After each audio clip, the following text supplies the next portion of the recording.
তেল 2 চামচ, আদা বাটা 1 চামচ, রসুন বাটা 1 চামচ, ঘি সামান্য,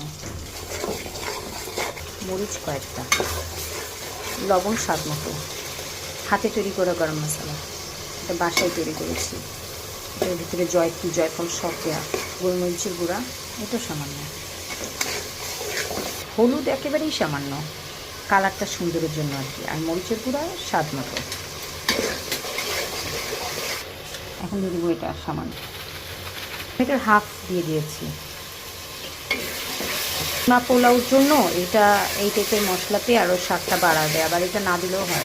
গুঁড়া দুধ, দই আর সস, এই স্পেশাল এটা দিয়ে দিচ্ছি। এটার ভিতরে বাদাম বাটা, দুধ, গুঁড়া দুধ, দই, সস সবই দেওয়া আছে। এখন আমি কিমা ছোটো ছোটো করে কেটে রেখেছি।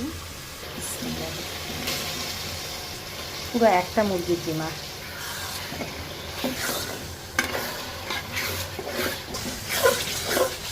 জিরা গুঁড়া দিয়ে দিচ্ছি এখন 1 চা চামচ, এক্সট্রা বাদাম বাটা দিয়ে দিচ্ছি আর একটু, এটা লাস্টের দিকে দিতে হবে। প্রথমে কিন্তু দিয়েছিলাম আমি, কাঁচামরিচও প্রথমে দিয়েছিলাম, এখন আবার দিলাম।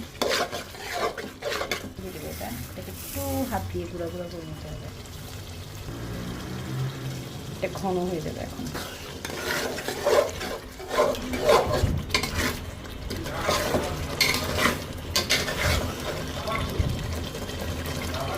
সুন্দর টেস্ট। এখন পোলাওটা রান্না করে এটার সাথে মিক্সড করে দেবো, এটা একটু হবে। এটাই মেন কিমা পোলাও।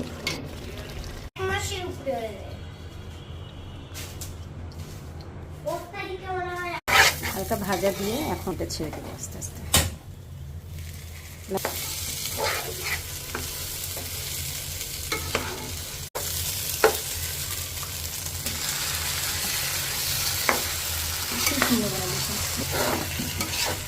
এখন আমি এটা পানি দিয়ে দেবো।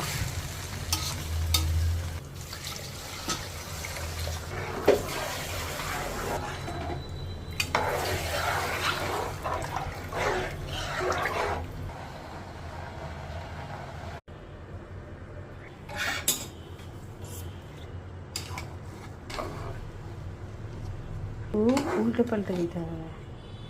এখন তো জাফরান দিয়ে দিব। শেষ কিমা পোলাও। কি বুক? ডায়রিয়া ফোমপিকেট। আচ্ছা দেখবো না, এখন ভিডিও করছি। এই হলো কিমা পোলাও।